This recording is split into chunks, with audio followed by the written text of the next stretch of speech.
Are your kids rappers at all?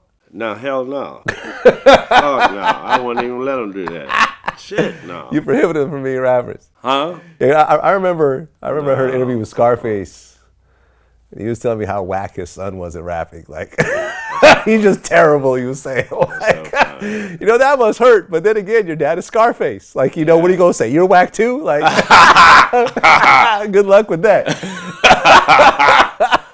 No, I wanted my son to be. I wouldn't have mind if he was into like DJing or something like that, because he know how to play music, but I wouldn't dare want him to be a rapper. Yeah, it's just too much being on the front line as a rapper.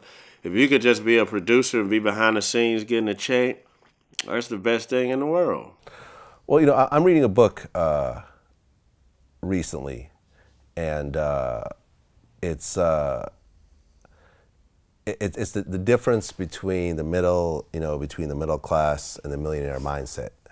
Mm-hmm. And the one thing that it says, which I found interesting, was that the richer a person is usually determines the length of their plan, the length of time of their plans. Uh-huh. Really wealthy people are thinking 10, 20, 30 years in advance. Uh-huh. Poor people are thinking about tomorrow or the next paycheck. Yeah. You see what I'm saying? Yeah, exactly. It's like the bigger you set your goals, the longer not even bigger, but the longer you set your goals, the more successful you'll be. Uh-huh. So if you're just thinking about tomorrow or next week or by the end of the year, chances are you're probably going to stay broke. Yeah. Yeah, you got to think way, way ahead of time. Yeah, just like all the property you bought, not selling your publishing and stuff like that. You guys are thinking on something that may never, especially the publishing, you never know. That shit might not be worth nothing, but still, there you go, the best business decision in your life, because you're thinking 10, 20 years down the line, and you're still eating off that. Yeah. Yep. I had my uncle, like I said, he told me. Yep. He was an OG, so he knew. He knew. Yep.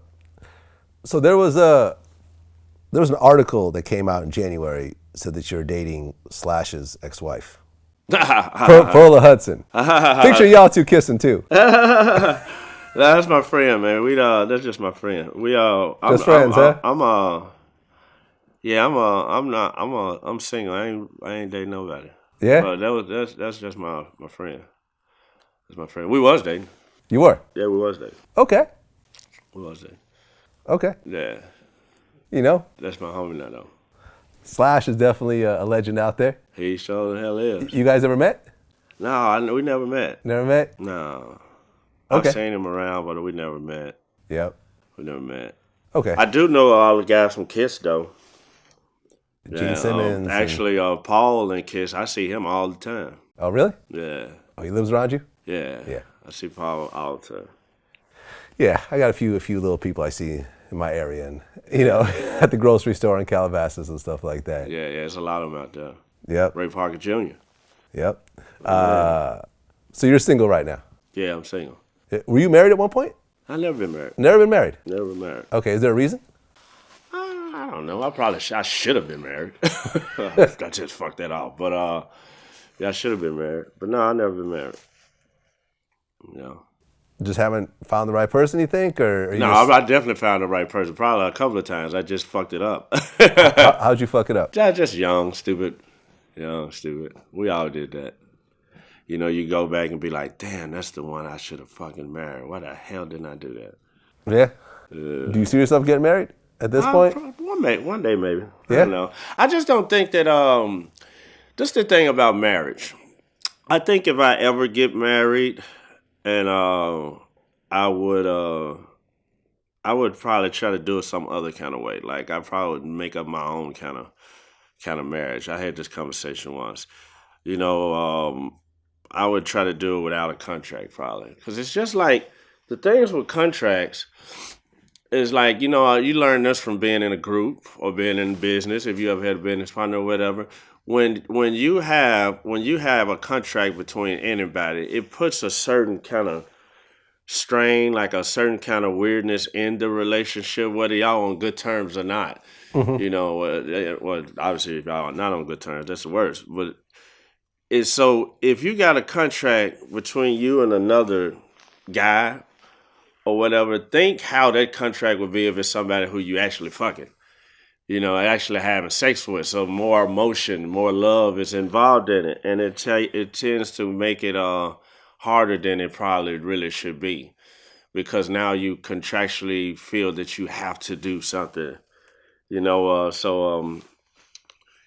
some people use that as they use it to their advantage. A lot of people there's a lot of people right now that's living with people, wasting their life away, living with somebody who they hate to death, but they married and they feel that they can't afford to get a divorce, or it's gonna be, a lot of people in their relationships for their kids, and you can't really do that. You got to have a certain kind of relationship with the mother, father, whatever, but because they're your kids. But at the same time, you don't want to just waste your life away.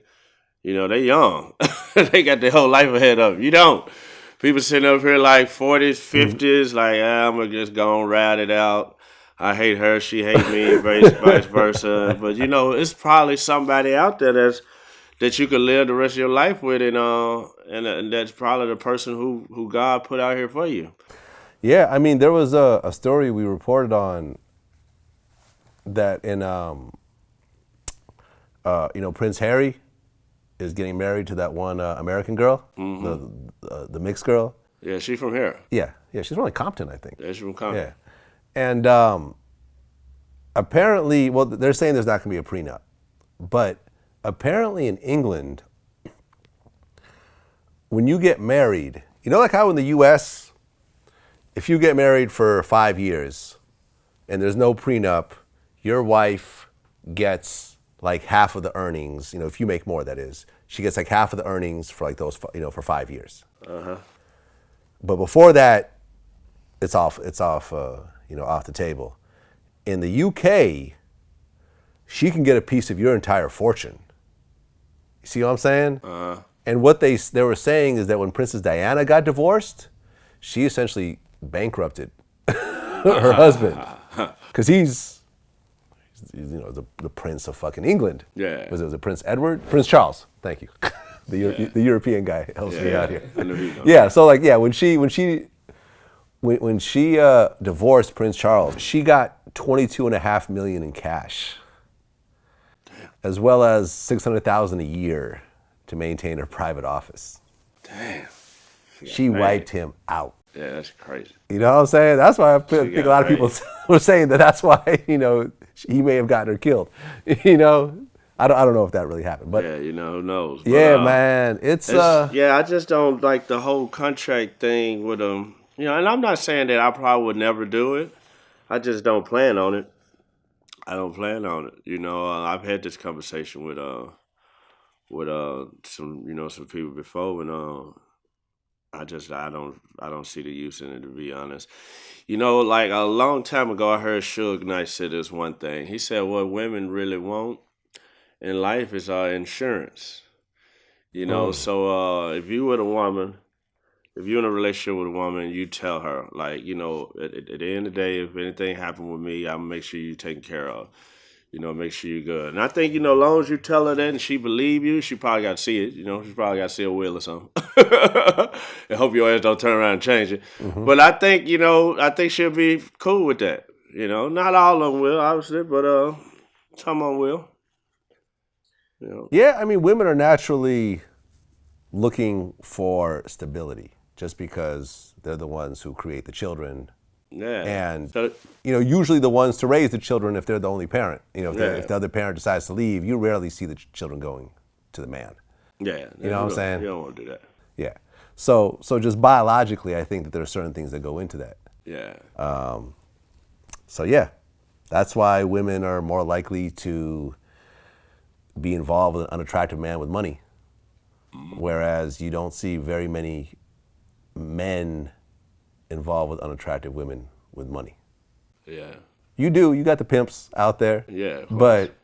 But definitely not as common. Yeah, of course. And then, just some guys, beauty is what's on the inside at the end of the day. Yeah.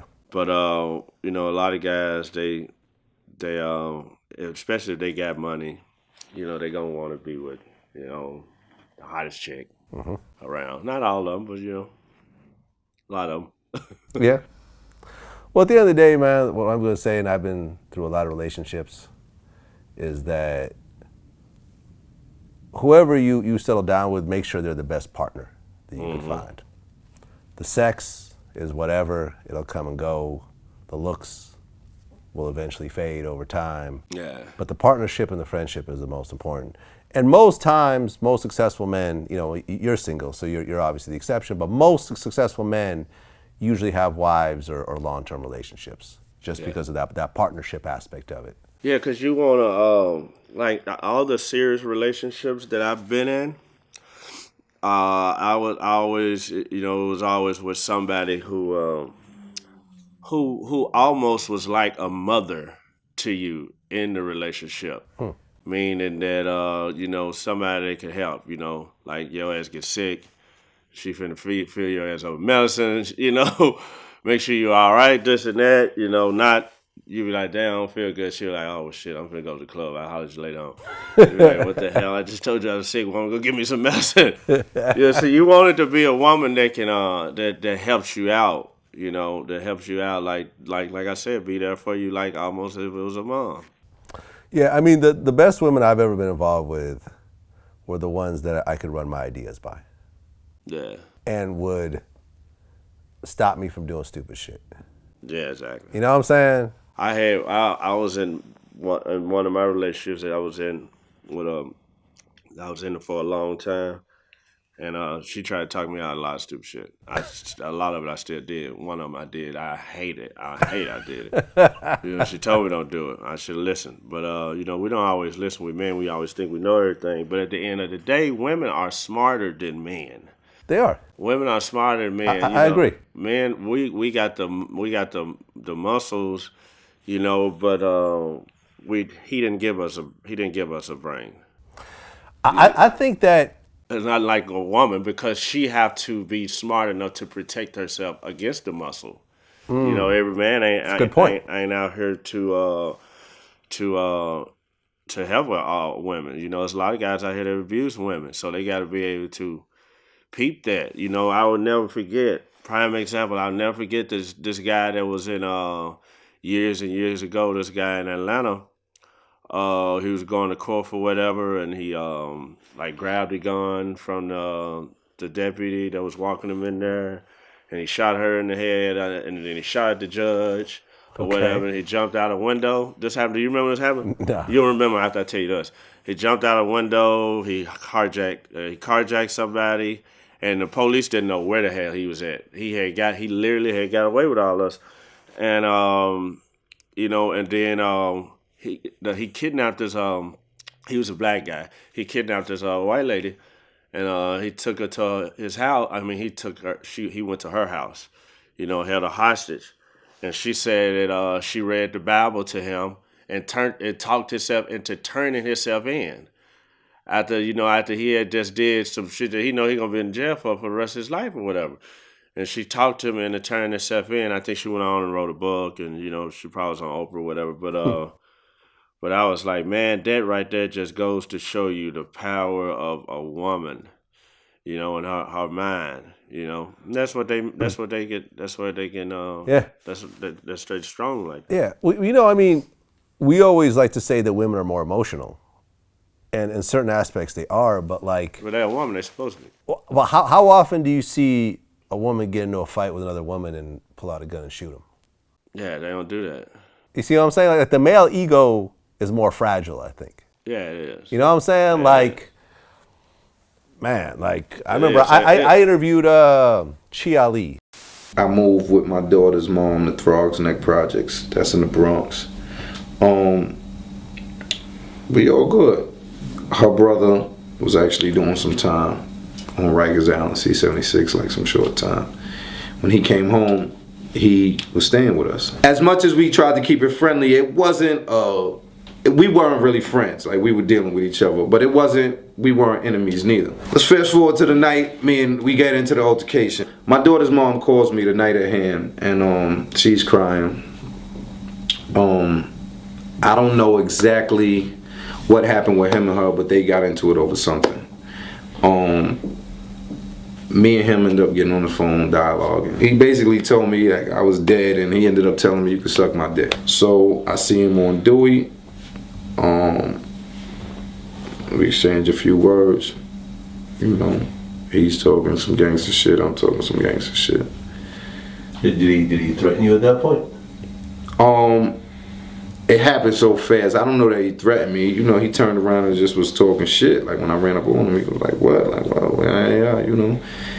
I backed out and clapped him. All over suck my dick.